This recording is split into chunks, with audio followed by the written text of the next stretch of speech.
Céline Géraud.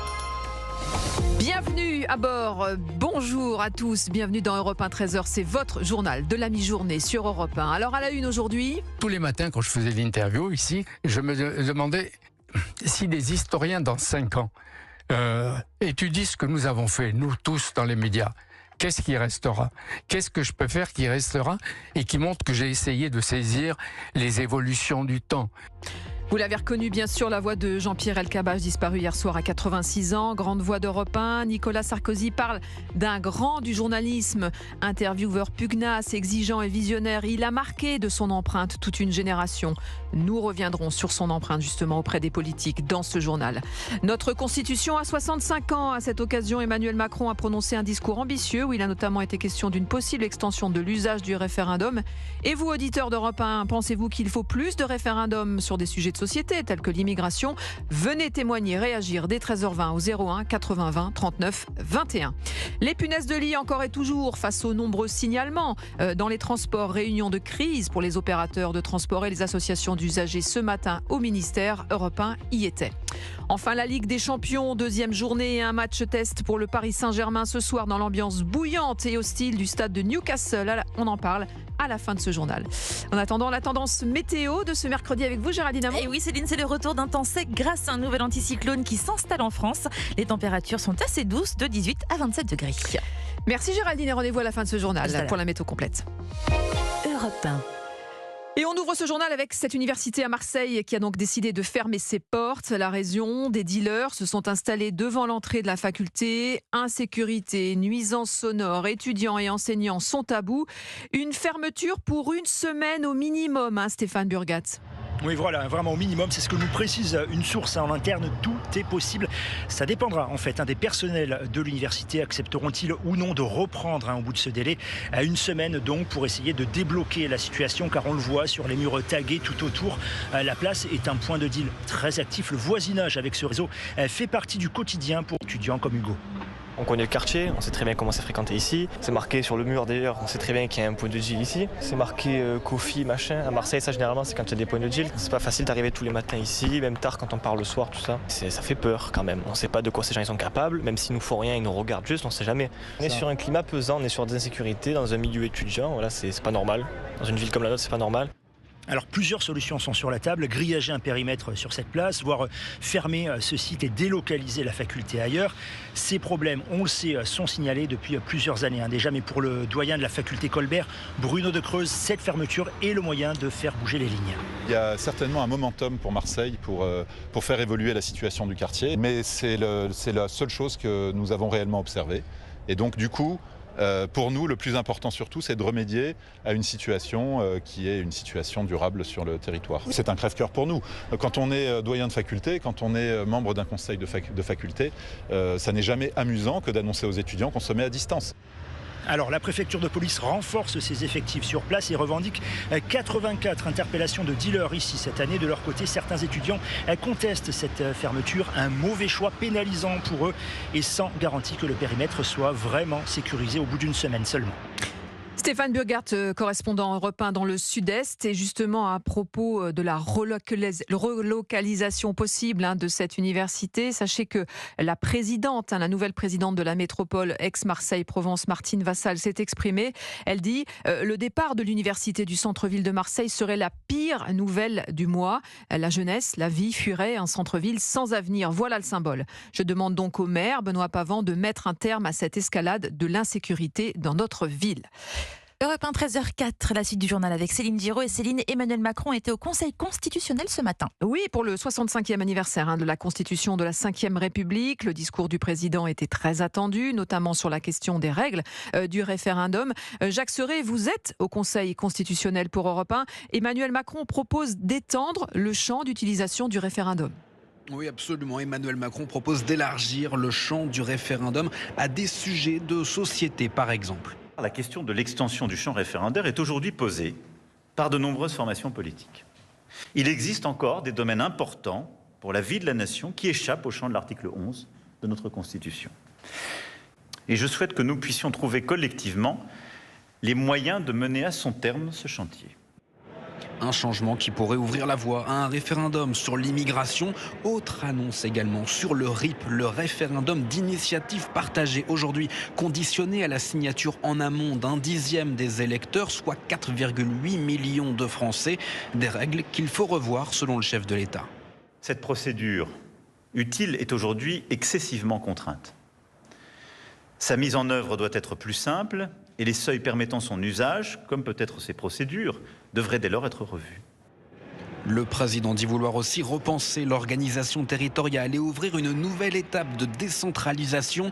L'avenir de la Nouvelle-Calédonie exige une révision constitutionnelle, tout comme celui de la Corse, a-t-il expliqué, avant de confirmer son souhait de voir l'inscription de l'IVG dans la loi fondamentale aboutir, je cite, dès que possible. Même si le chef de l'État l'assure, on ne révise pas la Constitution sous le coup de l'émotion.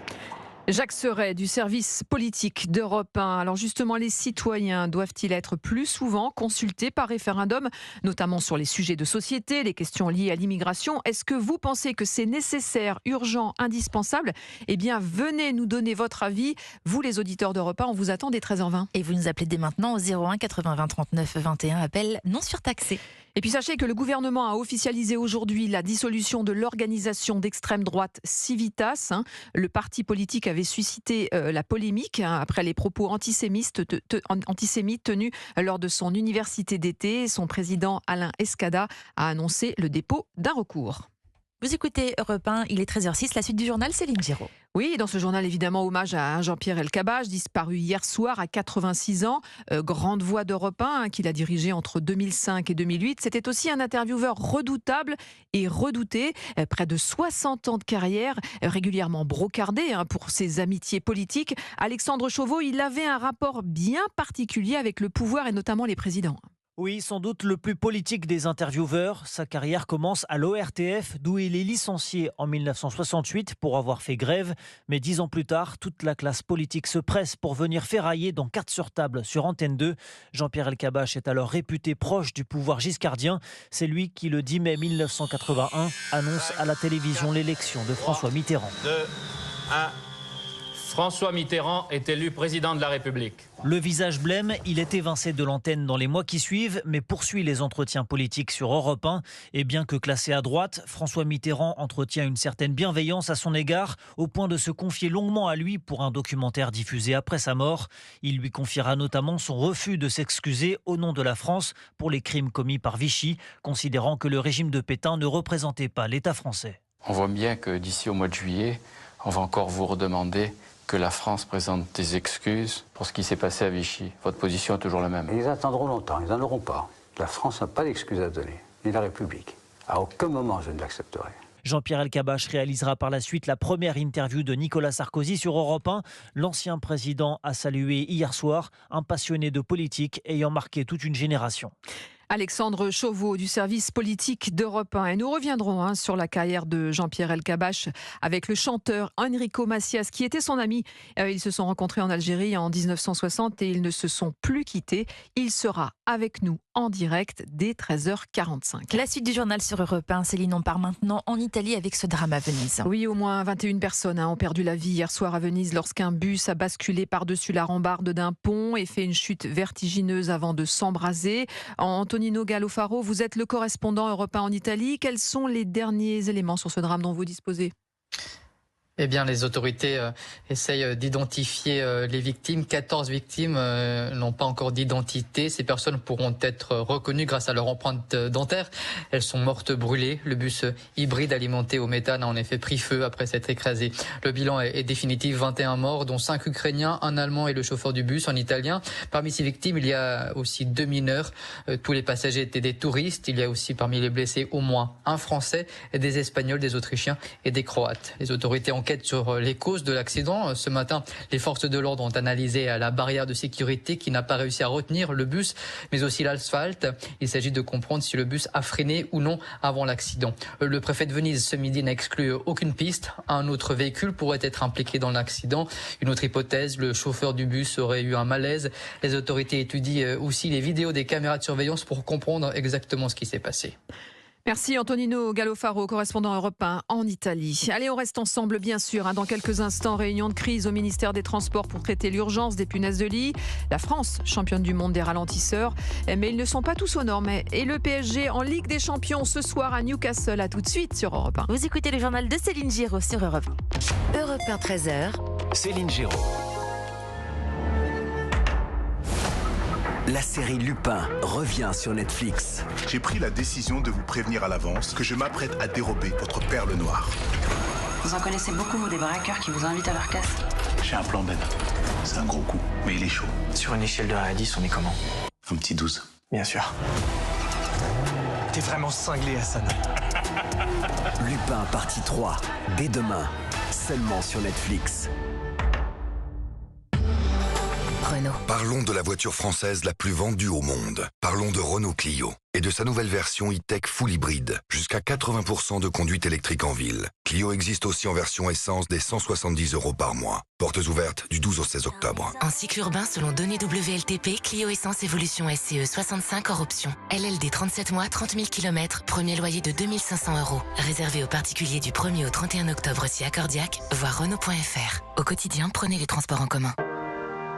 Savez-vous comment on reconnaît une insuffisance cardiaque? Non? Vous n'êtes pas seul. Parce que des centaines de milliers de Français qui vivent avec cette maladie ne le savent pas non plus. Essoufflement inhabituel? Prise de poids rapide? Pieds et chevilles gonflés? Fatigue excessive? Si vous constatez un ou plusieurs de ces signes, surtout après 60 ans, vous souffrez peut-être d'insuffisance cardiaque. Parlez-en à votre médecin. L'assurance maladie.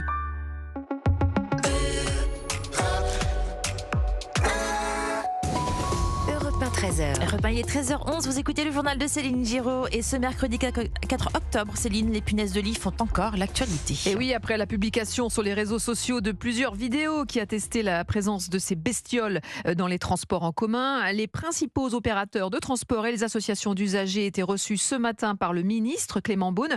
Aurélien Fleureau, vous êtes au ministère pour Europe 1. Quels sont les enjeux de cette réunion de crise ? Oui, bonjour Céline, bonjour à tous. Rassurer, avant tout, expliquer que le sujet est pris au sérieux et préciser qu'il n'y a pas de cas récents avérés. C'est ce que confirme ce midi encore la RATP et la SNCF. Pas de recrudescence, vient de rappeler Clément Beaune, le ministre des Transports.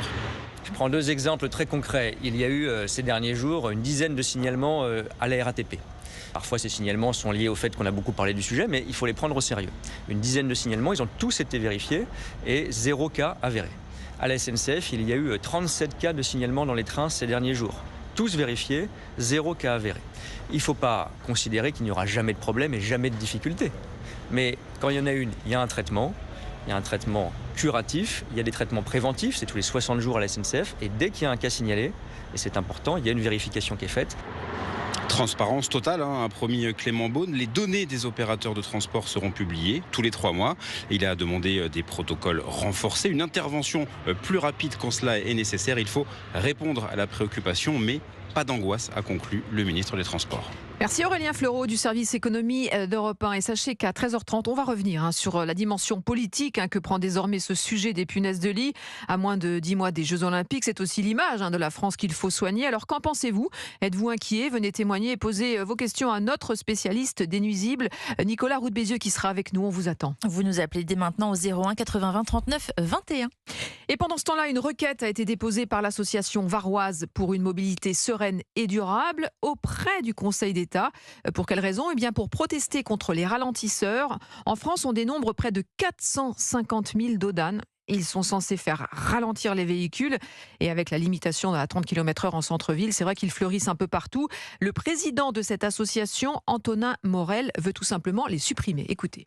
On constate que dans pas mal de communes de France, les ralentisseurs ne respectent pas les normes. Les maires, soucieux de répondre au sentiment d'insécurité de leur population, implantent des ralentisseurs n'importe où, n'importe comment. Et c'est comme ça qu'on se retrouve avec des ralentisseurs pas aux normes et avec à la clé parfois des sinistres. Par exemple, dans le Var, un motard se retrouve avec une jambe dans le plâtre après avoir chuté. Alors bon, on comprend le besoin de sécurité des riverains, c'est tout à fait légitime. Mais on a une expérience dans le Var, à savoir la commune de Sanary-sur-Mer, qui en 2005 a fait retirer l'intégralité de ses ralentisseurs. Et de sources concordantes à la fois de la municipalité et de la police nationale, aucun accident n'est survenu depuis, en tout cas pas d'accident imputable à leur absence, ce qui démontre l'inutilité des ralentisseurs sur le volet sécurité routière.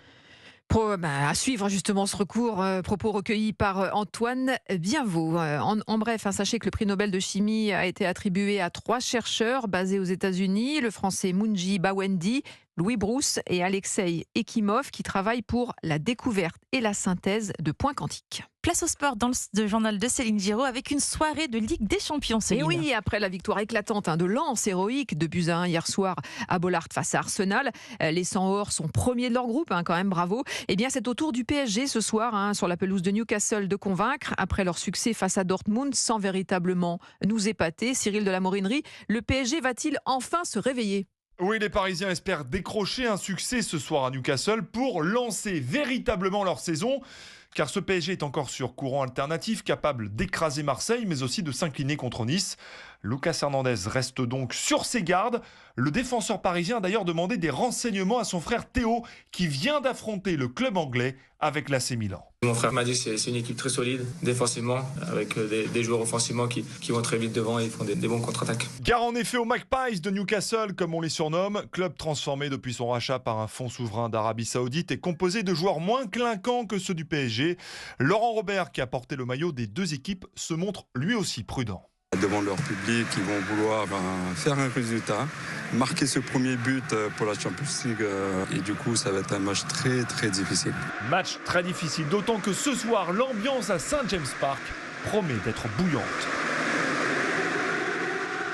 Cyril de la Morinerie pour Europe